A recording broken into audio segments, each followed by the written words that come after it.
এই পৃথিবীতে এমন একটা আকাশ যদি হতো যেখানে থাকবে না কালো মেঘ, এমন একটা ফুল যদি পেতাম যার পাপড়ি কখনো ঝরে পড়বে না, এমন দুটি চোখ যদি পেতাম যে চোখে কখনো অশ্রু ঝরবে না, এমন একটি পৃথিবী যদি পেতাম যেখানে কোনো দুঃখ থাকবে না, এগুলো সবই সম্ভব একজন প্রিয় মানুষ দিয়ে।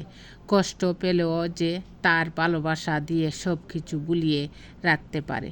প্রিয় ভাই বোনেরা, আসসালামু আলাইকুম। সবাই কেমন আছেন? আশা করি আল্লাহর রহমতে সবাই ভালো আছেন।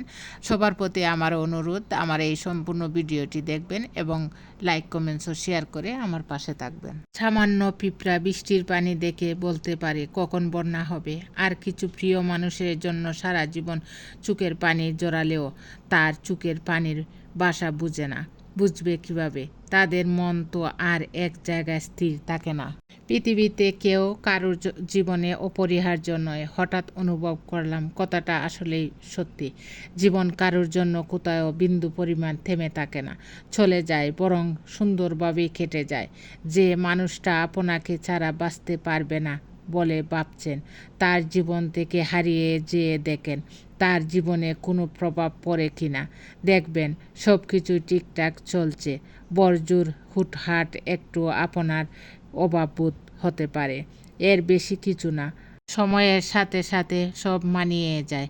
আসলে মানুষ অভ্যাসের মতো, অভ্যাস পাল্টে ফেলা একটু কঠিন, তবে অসম্ভব কিছু না। ভালোবাসায় সব থেকে বাজে অনুভূতি হলো হঠাৎ আপনি জানতে পারলেন আপনি যার অনুপস্থিতিতে কষ্ট পেয়েছেন বা পাচ্ছেন, সে আপনার অনুপস্থিতিতে ঠিকই হেসে বেরিয়েছে অন্যের দ্বারায়।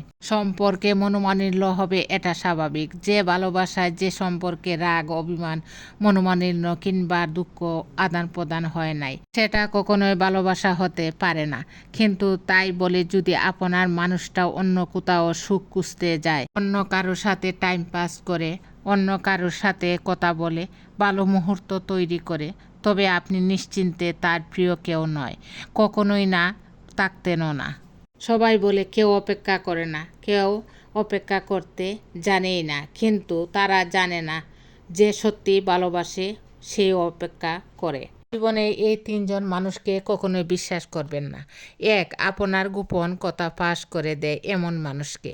বিশ্বাস ভেঙে চলে যাওয়া মানুষগুলো। নিজের ছেলে মেয়ে ছেড়ে চলে আসা এমন নারীকে। এই তিনজন লোক খুবই ভয়ঙ্কর। এদের থেকে সব সময় দূরে থাকার চেষ্টা করবেন, নয়তো ওরা যে ফাঁদে পড়েছে সেখানে আপনাকে ফেলতে অনেকটাই চেষ্টা চালিয়ে যাবে। ধন্যবাদ সবাইকে। আসসালামু আলাইকুম।